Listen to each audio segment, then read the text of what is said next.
IDFM 98 de la bande FM, Radio Anguin, bonsoir à toutes, bonsoir à tous, bienvenue dans cette émission Au-delà du miroir, ce soir où nous allons parler de secrets et de 5 secrets exactement pour maigrir avec l'hypnose, et tout ceci avec Catherine Roumanoff-Lefebvre. C'est par téléphone. Bonsoir Catherine. Bonsoir Joël. Roumanoff, merci, on s'est déjà rencontrés sur cette antenne.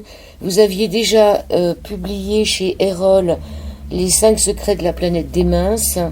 Et là, c'est les 5 secrets pour maigrir avec l'hypnose. Alors, en fait, c'est une réédition du premier ouvrage. D'accord. C'est le même livre, donc entre-temps, ma pratique s'est affinée. Donc, j'ai refait quelques pages. Mais c'est vraiment le même livre. D'accord. L'autre avait un format un tout petit peu plus grand. Ah non, c'est les mêmes exactement. Non, c'est les mêmes formats en fait. On a changé la couverture et puis il y a quelques pages qui ont changé. C'est une réédition améliorée en fait. D'accord. Donc vous êtes hypnothérapeute. Oui. Et vous êtes dessinatrice. Oui, absolument. C'est vous qui faites tous les dessins parce que oui. Ce sont des livres. C'est vraiment pratique en fait de pouvoir passer du texte au dessin. Les dessins, ça exprime des choses qui ne sont pas dites dans le texte. Et l'un vient compléter la compréhension de l'autre. D'accord. Donc, c'est un livre qui est plein de dessins, plein de... Comment on peut dire? C'est comme une bande dessinée quelque part. Oui, c'est comme un roman graphique en fait. Le texte est vraiment mélangé au dessin. Alors, de nos jours, le gros est considéré comme faible. On le soupçonne de manquer de volonté et de culture élémentaire. Est-ce que c'est vrai? Oui, en fait, quand quelqu'un est gros, on va dire, écoute, c'est ta faute, t'as vu tout ce que tu manges. Il n'est pas très bien compris, pas très bien considéré. On dit que, effectivement, c'est des personnes qui mangent mal, donc qui n'ont pas de culture sur ce que c'est que la nourriture, ce que c'est la bonne nourriture, hein, qui sont gros. C'est ce qu'on dit. Maintenant, je dis pas que c'est vrai, hein. Oui.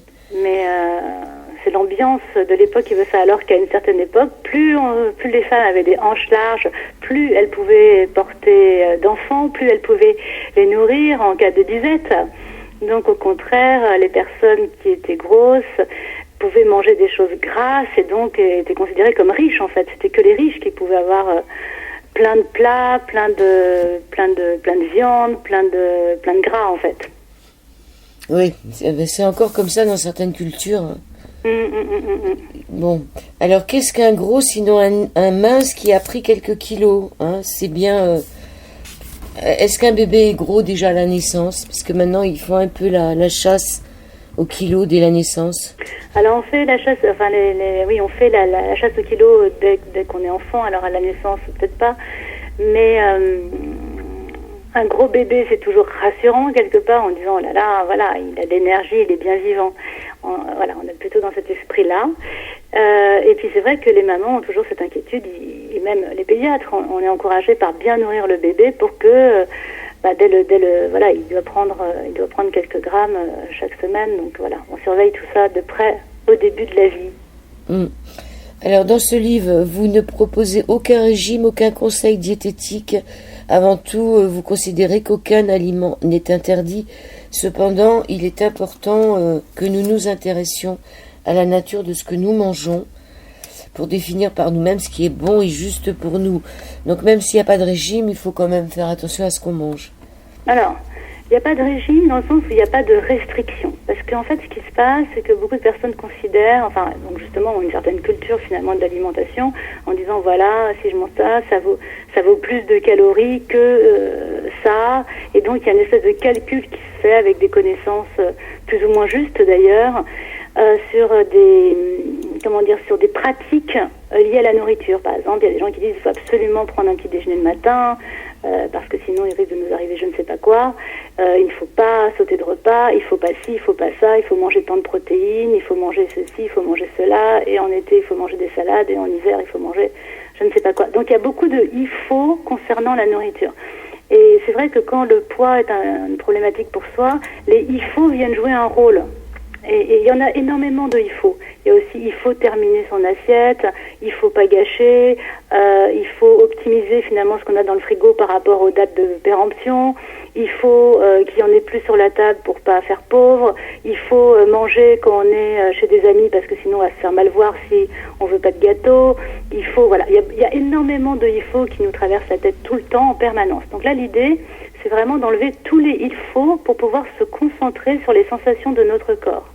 Donc c'est dans ce sens-là que je dis que il y a pas de régime, il y a aucun régime dans le sens où il va pas y avoir d'indication en disant ce que les gens doivent manger.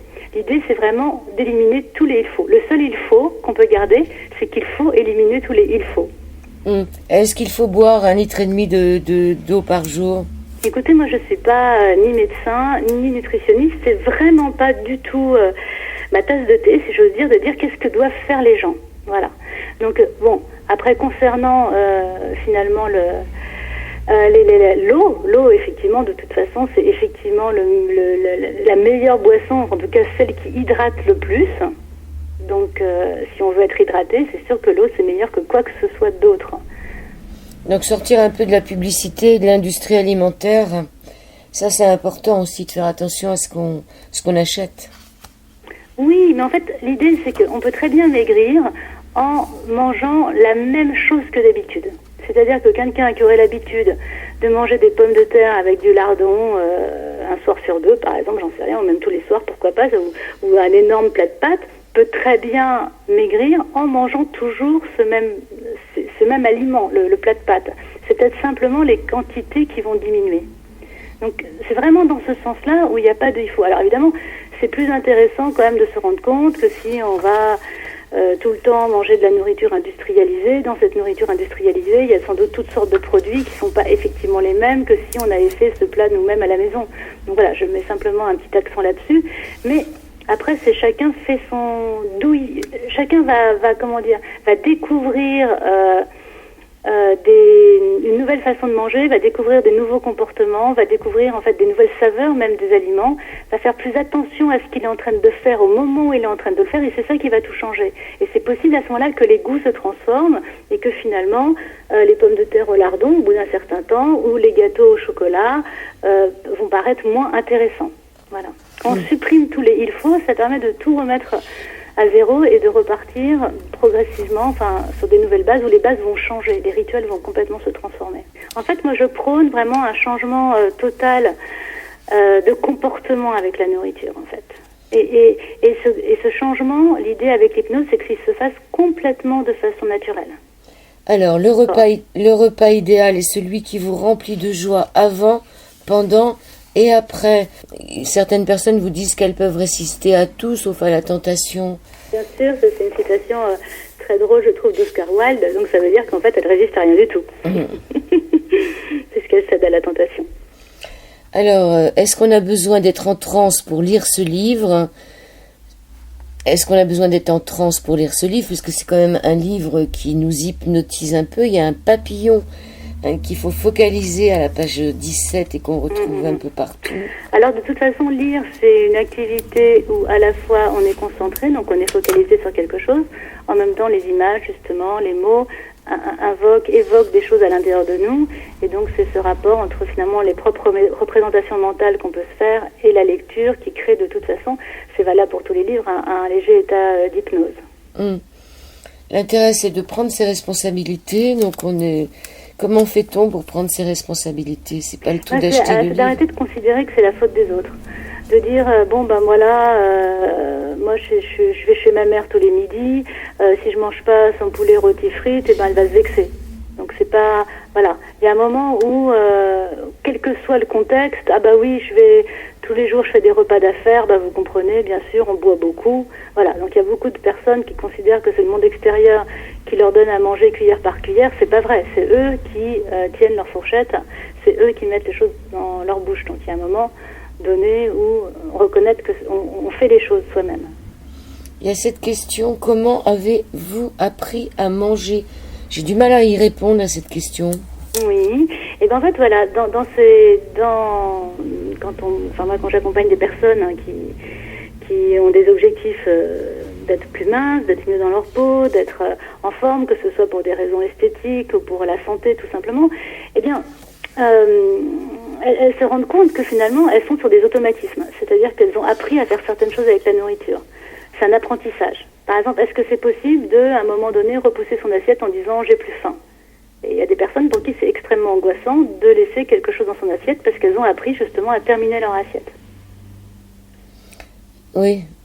On est sur ces apprentissages. C'est-à-dire que, enfin, en ce qui concerne ma génération, on n'avait pas le droit de laisser un morceau de pain parce qu'ils avaient souffert pendant la guerre. Exactement, et voilà, ils ont souffert pendant la guerre, bien sûr, mais en mangeant le pain qui reste pour vous, est-ce que ça leur donne à manger pendant la guerre? Non. Ben voilà. Donc, si vous voulez perdre du poids et que vous terminez, vous forcez finalement à prendre le pain en mémoire de ceux qui ont souffert pendant la guerre, eux, ça leur sert à rien et vous non plus. Donc, faut pas gâcher. Bah oui, mais là, c'est vous gâchez votre vie en mangeant, en mettant des choses dans votre bouche qui ne vous intéressent pas, en fait. Ça, c'est comme les repas à volonté dans les restaurants ou les buffets à volonté, voilà. Ce sont des pièges. Donc voilà, donc vraiment, c'est prendre conscience en quelque sorte de tout ce qu'on fait quand on fait ce qu'on fait. C'est-à-dire qu'effectivement, quand on met quelque chose à manger en sa bouche, il peut y avoir 1000 raisons qui nous poussent en fait. Mais il devrait y en avoir qu'une seule, c'est est-ce qu'on a faim ou est-ce qu'on n'a pas faim? Si on n'a pas faim, on mange pas. Si on a faim, on mange. En fait, c'est vraiment du bon sens. Et si on mange, qu'est-ce qu'on a envie de manger? Est-ce que c'est vraiment ça qu'on a envie de manger? Donc, dans les il faut, il y a toujours l'idée de dire il faut faire un repas équilibré, il faut tant de protéines, il faut tant de légumes, il faut tant de féculents. À ce moment-là, j'aurai le droit peut-être à un dessert ou peut-être au morceau de fromage qui m'intéresse. Donc là, dans l'idée, il n'y a pas de il faut. Et ben, peut-être que le moment où on a faim de quoi? Peut-être qu'on a faim du gâteau au chocolat, peut-être qu'on a faim du fromage, et ben on va directement vers ce quoi on a envie de manger.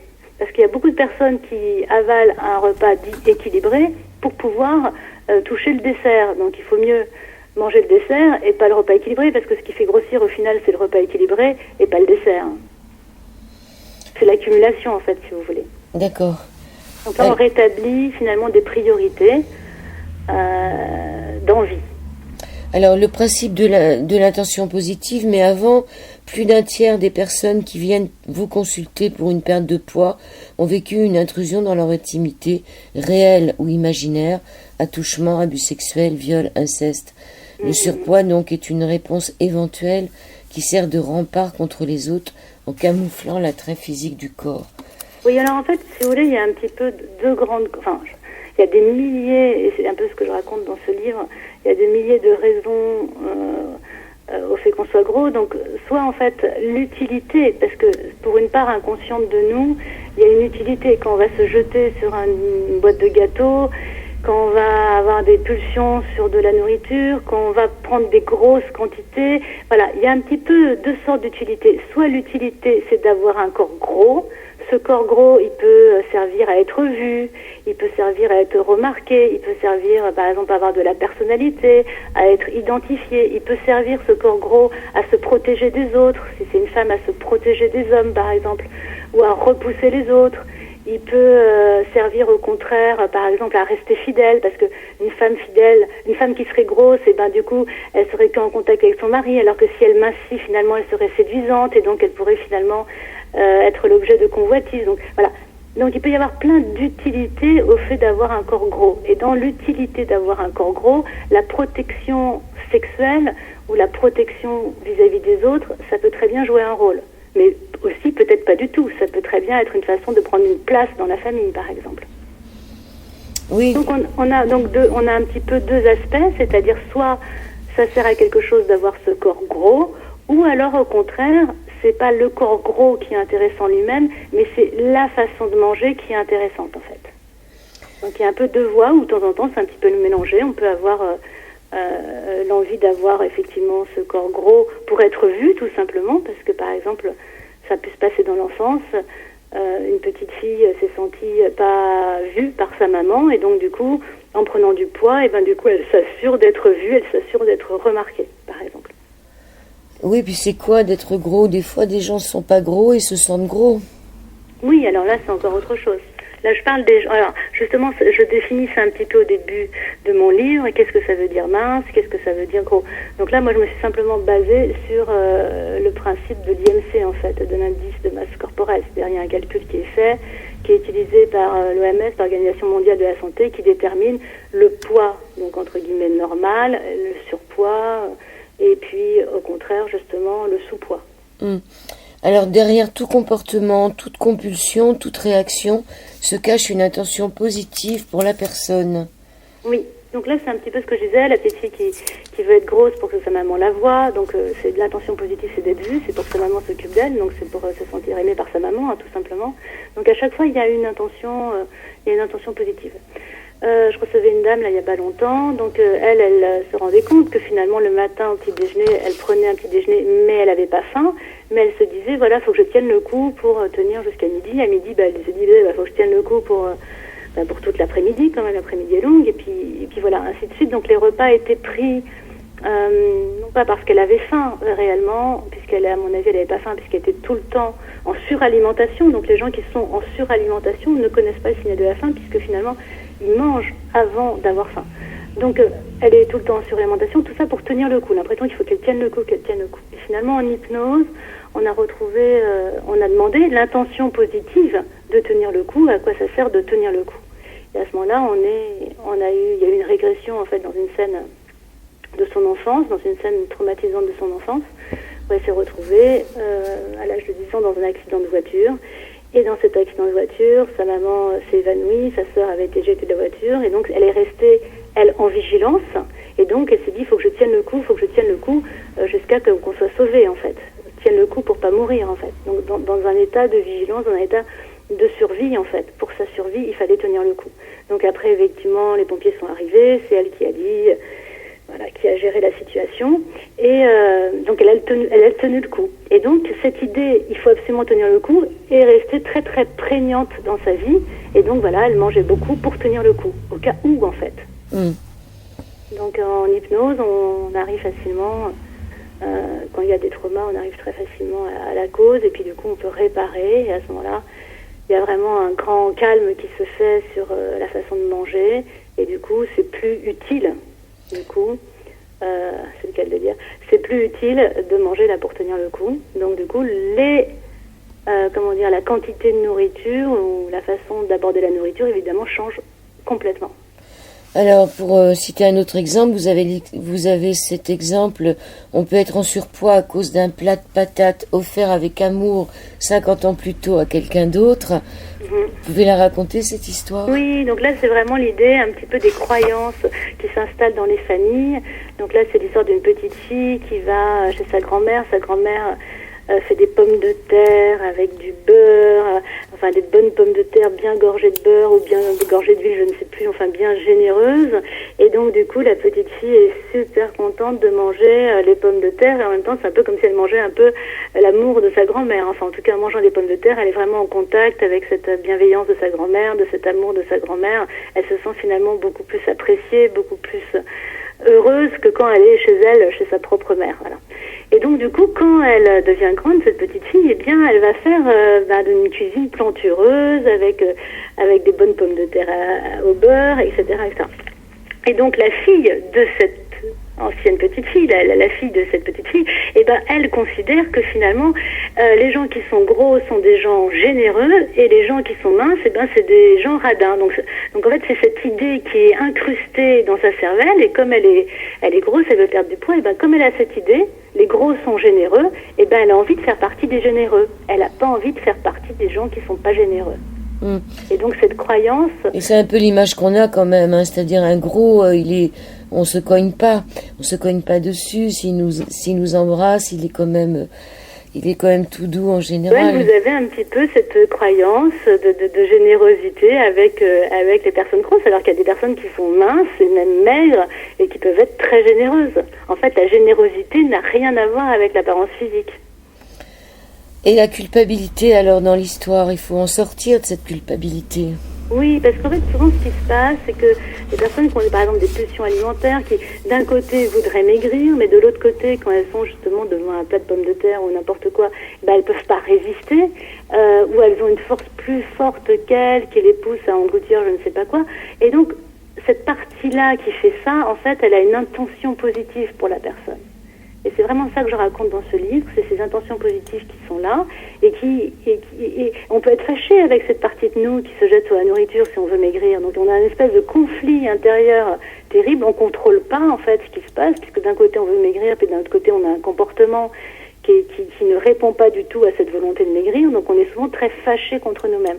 Donc ces personnes qui vont tout d'un coup se mettre à manger, je sais pas moi, une brioche entière ou 3 tablettes de chocolat, et ben du coup après elles vont s'en vouloir, elles vont se dire mais mon Dieu, mais qu'est-ce que j'ai fait, je veux maigrir et j'ai fait ça, donc elles vont se sentir extrêmement mal. Et quand elles se sentent extrêmement mal, qu'est-ce qui se passe? Ben ça les stresse. Quand elles stressent, et ben elles fabriquent l'hormone de cortisol qui est l'hormone du stress, et cette hormone fait stocker. Donc en fait finalement quand on mange et qu'on se sent pas coupable, on stocke beaucoup moins que si on mange et on se sent en plus coupable. Et quand on est stressé, peut-être qu'on a encore envie, encore plus de manger. Donc c'est un espèce de cercle vicieux. Donc c'est très intéressant de sortir de cette culpabilité et de considérer que cette partie-là de nous qui fait ça, et ben en plus elle a une intention positive pour nous. IDFM, deuxième partie de cette émission, c'est Au-delà du miroir sur l'antenne d'IDFM avec Catherine Roumanoff-Lefebvre. Nous parlons d'hypnose et de secrets pour maigrir avec l'hypnose. On va peut-être arriver aux 5 secrets des minces. Hein. Oui. Les personnes minces ont une ligne de conduite qu'elles suivent naturellement sans se poser de questions et même sans avoir confiance qu'elles ont des secrets pour faire partie des personnes minces. Voilà la recette. Il y a 5 secrets. D'abord, établir un objectif. C'est peut-être le plus difficile, non? Alors, cette histoire d'établir un objectif, les personnes minces, elles l'ont pas établi. Nous, en tant que personnes rondes, on doit établir cet objectif pour que ce soit bien clair dans notre tête à quoi ça va nous servir, au final, de perdre du poids. En quoi c'est intéressant? Qu'est-ce qu'on a envie de faire? Est-ce qu'on a envie d'être mieux dans sa peau? Est-ce qu'on a envie de pouvoir mettre des habits qui nous plaisent? Est-ce qu'on a une cérémonie bientôt et donc on veut maigrir pour le mariage de sa fille, pour être belle? Voilà. Donc l'idée c'est un peu d'avoir un objectif. À quoi ça va servir de perdre ces kilos? De façon à cet objectif, plus il est précis finalement, plus on peut le voir dans sa tête, plus c'est facile d'y accéder. Donc c'est pour ça que dans un premier lieu, on fixe cet objectif. Et puis, sur le chemin de se fixer cet objectif, on peut tout d'un coup se rendre compte que ces kilos en trop nous servent à quelque chose. C'est-à-dire que finalement, voilà. Et là, on va toucher du doigt finalement l'intention positive peut-être de ces kilos en trop quand on cherche à établir cet objectif. Donc ça, c'est le premier secret pour les personnes qui sont en surpoids. Voilà. Après, dans les 4 autres secrets... On va déjà rester sur le premier parce qu'il y a des questions qui sont intéressantes. Dans les questions que vous posez, qu'on doit se poser dans votre livre, y a-t-il quelqu'un d'autre impliqué dans cet objectif de perte de poids? Ça, c'est intéressant de poser cette question, de savoir si c'est la personne elle-même qui veut maigrir ou pas. Oui. Et y aurait-il un désagrément à maigrir, un inconvénient à maigrir, un frein ou encore un bénéfice à ne pas maigrir? Voilà. Donc là, ça interroge vraiment qu'est-ce qu'on cherche à faire. Ça vient détailler, englober, trouver justement qu'est-ce qu'on cherche à faire. On dit ouais, je veux perdre 2 kilos, ouais, je veux perdre 8 kilos, ouais, j'ai 30 kilos à perdre. Ok, mais c'est pourquoi faire en fait? À quoi ça va nous servir? Oui, puis il y a cette phrase il y a cette bulle là de cette jeune femme qui dit: à la réflexion, l'inconvénient de quitter mon état d'obésité morbide, c'est que tout redevienne comme avant. Là, je peux me reposer, mon mari s'active enfin, le ménage, les courses, le bricolage, il a enfin pris le relais. Je veux pas que ça s'arrête. C'est aussi... Alors de temps en temps, effectivement, il y a des choses un peu curieuses qui se passent. Par exemple, une femme qui dans sa vie a eu plusieurs poids très différents et qui, par exemple, à une certaine époque était mince. Et puis au fil des années, avec elle a pris du poids et tout d'un coup, elle veut perdre 10 kilos. Et donc voilà, je pense à quelqu'un que j'ai reçu en séance, donc elle veut perdre par exemple ses 10 kilos qui l'encombrent, et puis finalement on se rend compte qu'il y a une espèce de peur de maigrir, et la peur de maigrir en fait, elle est très souvent là en fait. Qu'est-ce qui se passe si je maigris? Et bien pour une partie d'elle, si elle perdait ses 10 kilos, elle allait se retrouver au même poids qu'elle faisait à une époque de sa vie où elle était très malheureuse. Donc pour une partie d'elle, perdre 10 kilos, ça serait se retrouver en arrière à une époque affreuse de sa vie. Et donc du coup, le fait d'avoir grossi, ce n'est pas pour se séparer de cette période, mais quand elle a grossi, le fait de retourner à un poids de moins 10 kilos, ça va lui évoquer des choses terribles pour elle. Et donc finalement, il y a une partie qui résiste, qui n'a pas envie de maigrir. Alors la plupart du temps, les personnes qui viennent vous voir, quand vous leur posez la question pourquoi voulez-vous maigrir, 100% des personnes répondent c'est pour me sentir mieux. Oui, absolument. Donc il y a des gens qui disent là je me sentirais mieux et donc du coup je vais perdre ces kilos en trop et je me sentirais mieux. Voilà. Oui, ça fait réfléchir parce que se sentir mieux, c'est-à-dire que ça allège du poids, on est moins lourd, on est... En général le désir en fait il est bien plus vaste que juste une perte de poids. Et justement quand on fait de l'hypnose... c'est pas comme une opération chirurgicale où on poserait une sleeve et avec un estomac plus petit par exemple qui fait maigrir. Et là, avec l'hypnose, quand on va maigrir, ça va être vraiment d'abord naturel. On va pas se forcer à faire des choses et il y aura pas de restrictions. Et donc quand on fait de l'hypnose, le bien-être il est au-delà simplement de la perte de poids. Ça peut être une sensation de légèreté, ça peut être une sensation d'être plus gai, ça peut être il se passe des choses en fait, au-delà de la simple perte de poids. Alors les 5 secrets, on a vu le premier, c'était l'objectif. Le deuxième, je mange quand j'ai faim. Oui. Donc en fait, après ces 4 autres secrets, c'est vraiment des secrets de bon sens. Donc je mange quand j'ai faim, ça veut dire que je mange pas quand j'ai pas faim. Et donc pour faire ça, le prérequis, c'est déjà de connaître le signal de la faim. Alors la plupart des personnes ne connaissent pas le signal de la faim, puisque justement elles mangent avant d'avoir faim. Donc le signal de la faim, c'est vraiment un signal tout simple qui est au creux de l'estomac et ça fait comme un creux, comme un tiraillement au creux de l'estomac. Donc il y a des gens qui disent oui, je sais ce que c'est quand le ventre gargouille et à ce moment-là ils montrent leurs intestins et en fait quand ça gargouille à cet endroit-là, c'est pas du tout la faim qui se manifeste, c'est plutôt simplement la digestion qui se manifeste. J'ai un petit creux.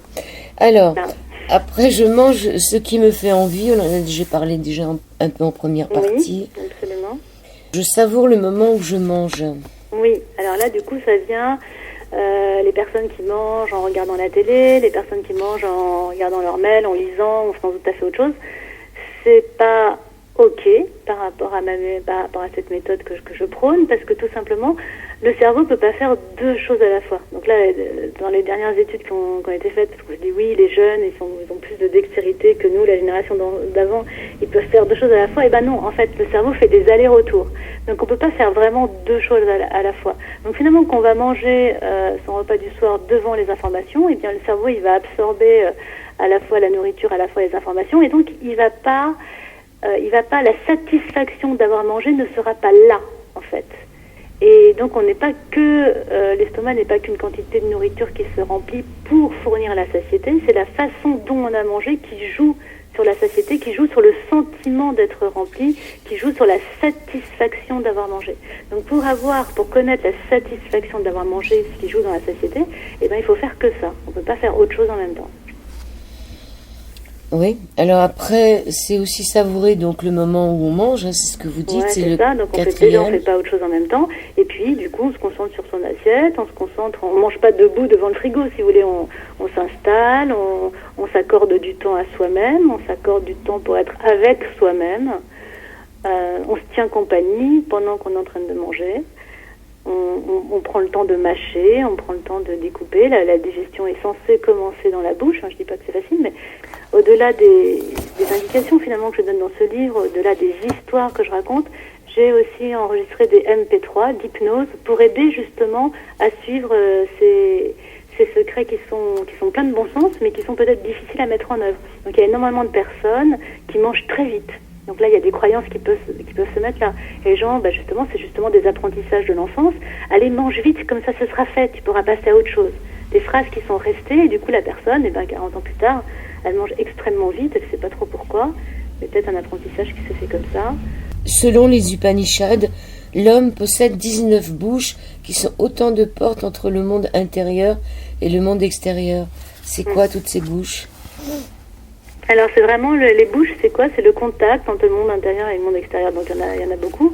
Et donc c'est pour donner en fait comme une ouverture, c'est à la fin du livre, c'est un petit clin d'œil, pour montrer qu'il n'y a pas que la nourriture dans la vie, on peut absorber le monde de d'autres façons, ne serait-ce qu'avec les yeux, qu'avec le toucher, qu'avec les activités qu'on peut faire, qu'avec le plaisir qu'on peut éprouver. Voilà, il y a plein de façons d'entrer en contact avec le monde, et il n'y a pas que la nourriture. Voilà. En ce qui concerne les régimes, vous dites que les régimes amincissants sont en fait des régimes grossissants pour 95% d'entre nous. Oui, alors c'est pas moi qui le dis, c'est l'Agence nationale de la santé, donc c'est des recherches qui ont été faites tout simplement en interrogeant des gens de façon systématique, des gens qui avaient fait des régimes. On va les interroger 2 ans après, 5 ans après, et on se rend compte que 5 ans après, il y a 95% des gens qui ont pris plus de poids que avant leur régime. Donc du coup, les kilos qu'ils ont perdus, ils les ont rattrapés, et même plus. Donc ça, c'est bien expliqué dans le livre. Donc effectivement, les régimes amincissants, c'est un bon plan pour grossir. Et moi, je reçois beaucoup de gens en cabinet qui ont fait des multiples régimes, en fait. Donc ils n'ont pas arrêté de grossir tout le temps. Et beaucoup, d'ailleurs, se rendent compte en regardant des photos, quand ils étaient adolescents, ils se sentaient gros. On pouvait même leur dire qu'ils étaient gros. Et finalement, ils n'étaient pas si gros que ça, en fait. Oui, c'est ce que je disais tout à l'heure. Puis, je ne sais pas si vous avez remarqué, mais les ados, ils s'appellent gros. Ils s'appellent gros entre eux. C'est-à-dire, ils ne se donnent pas de prénom, mais ils s'appellent gros. Et ça m'a assez amusé parce que c'est un mot, quoi. Ils parlent et ils disent gros. J'ai trouvé d'autres, on peut appeler aussi un ado beau gosse. Oui, non, mais il s'appelle gros. Enfin, alors que celui qui l'appelle gros, il n'est pas gros du tout. Mais c'est un langage. Alors, nous mangeons 1 tonne de nourriture par an. Enfin, les Américains, nous, c'est un peu moins. Moi, je me demande si je mange vraiment 1 tonne de nourriture par an. Pour le savoir, il n'y aurait plus qu'à peser tout ce que vous mangez. Oh là là, ça fait beaucoup. Alors, en 90 minutes, nous passons d'un état d'éveil et l'esprit en pleine forme à un état plus relaxé contre lequel nous luttons souvent, puis de nouveau à l'état d'éveil. Oui, c'est le cycle ultradien, donc c'est des études qui ont été faites, bien sûr, il y a déjà maintenant une bonne trentaine d'années, pour montrer qu'on n'est jamais dans le même état intérieur d'éveil dans la journée, c'est-à-dire qu'on a des coups de pompe, et on a on a une espèce de cycle de 90 minutes d'intensité, intellectuelle, voilà, où on est très en phase avec ce qu'on fait, très efficace, et puis à un autre moment, on est plus mou, et voilà. Donc on traverse ce cycle sans cesse, toutes les 90 minutes. Oui, il y a même des moments où on est obligé de fermer les yeux, et on a des coups de pompe, on se demande d'où ça vient. Eh bien, ça vient de là, et donc le tout, c'est justement d'accepter cette baisse d'énergie. Elle dure environ 8 minutes, et puis après, ça repart. Donc, il y a beaucoup de gens qui confondent en disant, oh là là, je me sens faible, il faut que j'aille manger quelque chose, ou vite un petit café parce que ça va pas du tout, mais en fait, c'est juste ce cycle-là qui se manifeste. Pour manger quand on a faim, déjà peut-être ne pas être obligé de prendre le petit déjeuner. Ça, c'est vraiment d'attendre d'avoir faim. Oui, alors là, je donne vraiment un exemple de quelqu'un qui ne connaît pas du tout le signal de la faim, qui ne sait absolument pas le repérer dans son corps. Et donc, j'explique que la meilleure façon de connaître le signal de la faim, c'est juste simplement un jour, alors qu'on est tranquillement chez soi, qu'on sait que le frigo est plein ou les placards sont pleins, qu'il y a de la nourriture, simplement choisir par pur choix de ne pas manger, donc on s'hydrate, simplement pour découvrir le signal de la faim. Donc, d'attendre, en fait, finalement, le signal de la faim, pour simplement au moins le connaître, pour qu'on puisse après le repérer.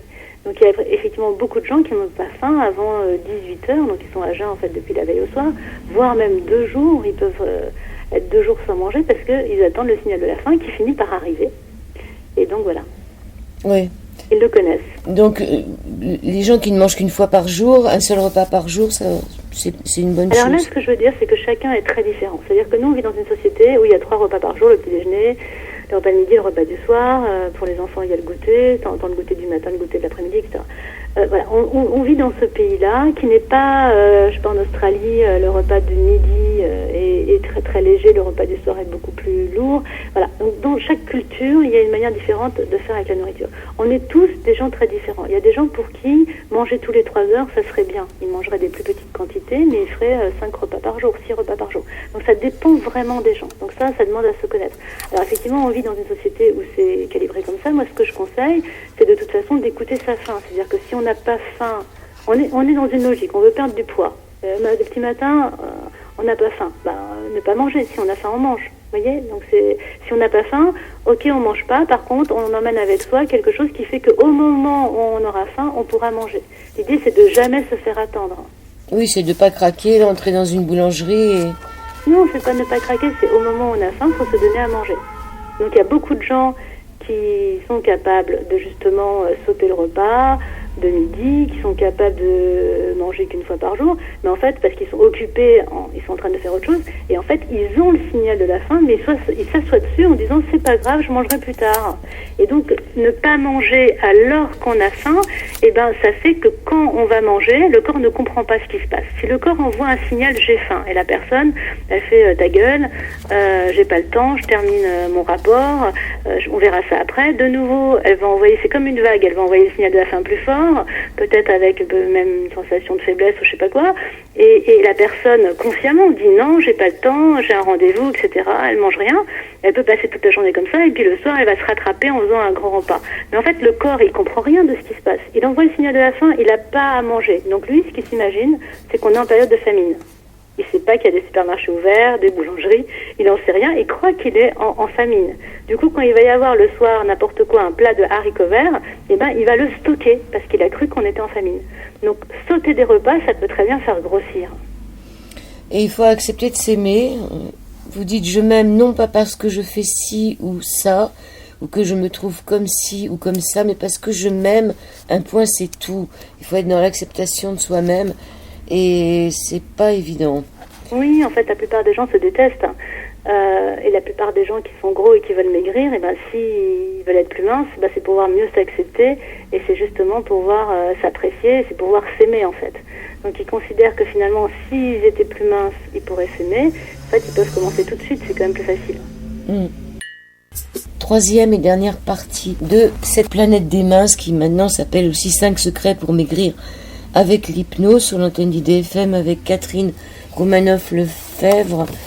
Bien souvent, les kilos en trop nous racontent des histoires tout à fait incroyables sur nous-mêmes.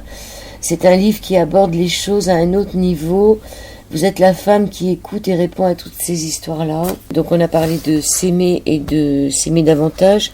Et en massant régulièrement une zone du ventre, on peut arriver au bout d'un certain temps à sentir sa colonne vertébrale. Absolument. En fait, dans ce livre, du coup, je donne 27 exercices. Il y a effectivement le massage de la colonne vertébrale. Donc, en fait, le ventre, bien souvent, il peut être dur, il peut être, il a plusieurs aspects en fonction des personnes, de comment elles se nourrissent et quelle quantité elles absorbent.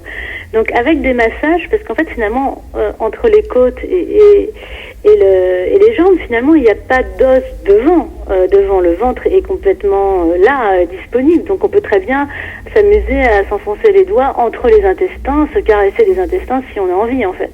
Il n'y a pas d'os, donc on peut, en toute logique. Vous avez réussi à Alors moi j'ai déjà vécu ça, effectivement, si je l'ai mis, c'est un kiné qui m'a massé le ventre et et du coup j'ai pu moi-même enfoncer du coup par le chemin où il était passé, parce que c'est entre les intestins en fait, j'ai pu mettre mes doigts, effectivement me caresser la colonne vertébrale de l'intérieur, et donc ça donne un effet très très très curieux et très agréable en fait.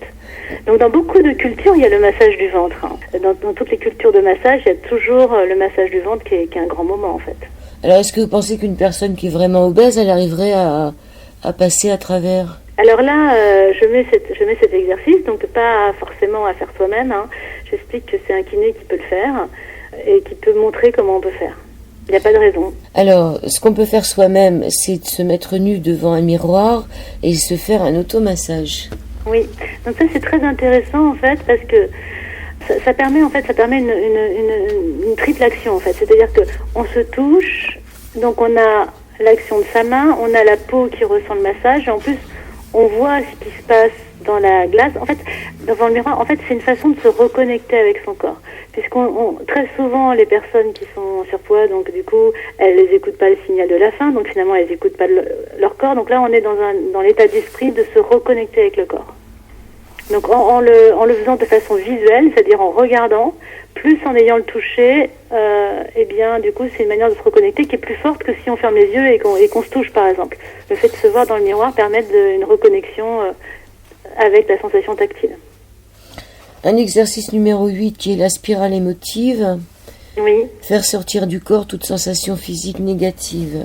Donc là on est vraiment dans par exemple quelqu'un qui est stressé va dire j'ai une boule au ventre ou j'ai une boule dans la gorge ou j'ai voilà. Donc la spirale émotive, l'idée c'est de localiser la sensation. Donc par exemple une oppression dans la poitrine ou une boule dans l'estomac. Est-ce qu'elle tourne dans un sens? Par exemple, si on ne peut pas parler, on peut avoir l'impression d'avoir une bille dans la gorge qui tourne. Voilà, donc on s'interroge un petit peu sur la sensation physique, la sensation sensorielle que l'on a. Et en général, cette sensation sensorielle, elle tourne dans un sens. C'est-à-dire que si, avec la main, la boule qui est dans l'estomac, par exemple, on a l'impression qu'elle tourne de gauche à droite, donc avec la main, on fait le même signe de gauche à droite. Et à ce moment-là, on inverse le mouvement de la main, et donc c'est comme si ça venait dénouer. C'est comme si d'un côté le mouvement il nouait et de l'autre côté il dénoue. Et donc en tournant de plus en plus vite, hop, on arrive à faire sortir la sensation désagréable de son corps. On n'est pas non plus notre émotion, nous ne sommes pas notre mal-être, nous ne sommes pas notre comportement. Comme tous les êtres humains, nous sommes un récipient d'émotions à qui il arrive toutes sortes d'aventures. Et puis, il y a aussi toutes ces étiquettes qu'on nous a collées, étant enfant, colérique. Comment décoller ces étiquettes? Voilà, donc là, c'est vraiment l'idée de l'identification. Il y a beaucoup de gens qui se pourrissent la vie en disant, bah voilà, moi, de toute façon, je suis ça, de toute façon, je suis ça, de toute façon, je suis gourmande, de toute façon, je suis je ne sais pas quoi. Et donc, du coup, ces étiquettes nous emprisonnent, en fait. Elles sont là et elles nous bloquent dans nos comportements. Donc, par exemple, il y a une jeune fille, on dit qu'elle est gourmande, on dit que c'est la gourmande de la famille. Alors peut-être que quand elle était petite, un jour, elle a terminé la dernière part du gâteau. Peut-être que... Et du coup, on lui attribue cette étiquette de gourmande, parce que peut-être il s'est passé quelque chose à un certain moment donné. Et donc, elle évolue dans la vie, et tout le monde la traite tout le temps de gourmande. Donc, comme c'est la gourmande, bah, celle qui va terminer le plat. Et du coup, elle est presque forcée, en fait. Et il n'y a plus de plaisir. C'est l'obéissance à l'étiquette qu'on nous a posée dessus. Ah bah de toute façon je suis gourmande donc je termine, mais avec beaucoup finalement pas avec de la joie quoi. On est vraiment dans la contrainte. Voilà. Les personnes qui font des régimes savent bien que tout ce qui est interdit devient tout ce que l'on désire. Oui, c'est le principe de la restriction, c'est-à-dire que par exemple on se dit bah non je sais pas, par exemple un matin il y a quelqu'un chez vous qui apporte des croissants. Ah bah non, faut pas que je prenne de croissants parce que c'est pas bien. Donc hop. Après, à midi, les collègues prennent un dessert. Ah bah non, faut pas que je prenne de dessert. Voilà. Donc la personne, elle va être dans la restriction comme ça toute la journée. Ah bah non, faut que je fasse attention, je peux pas prendre ça. Ah bah non, bah non. Donc elle s'interdit en fait plusieurs choses. Et puis, du coup, elle va manger le pain au chocolat de son enfant. Parce que ça interdit ça et ça interdit ça. Et donc du coup, ça va... Quand ça lâche, du coup, ça va se précipiter sur quelque chose.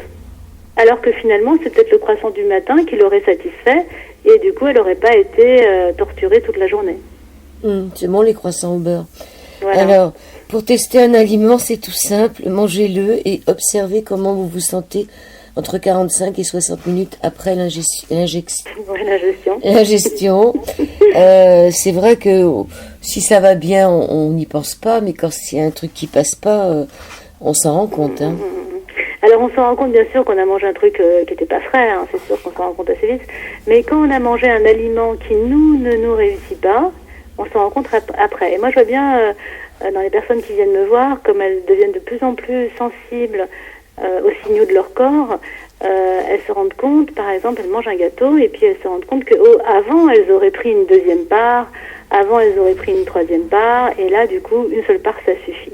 Et puis elles peuvent se rendre compte aussi qu'en prenant cette part qui, par rapport à autrefois, est extrêmement raisonnable, et finalement c'est quand même lourd sur l'estomac, parce que finalement ce qu'elle aurait peut-être préféré finalement c'est une demi-part. Donc en augmentant quelque part la sensibilité de ce qu'on a dans l'estomac, la sensibilité physiologique de ce que notre corps nous raconte après avoir mangé, et ben ça permet justement de prendre des portions plus petites. Alors la métaphore de l'ordinateur.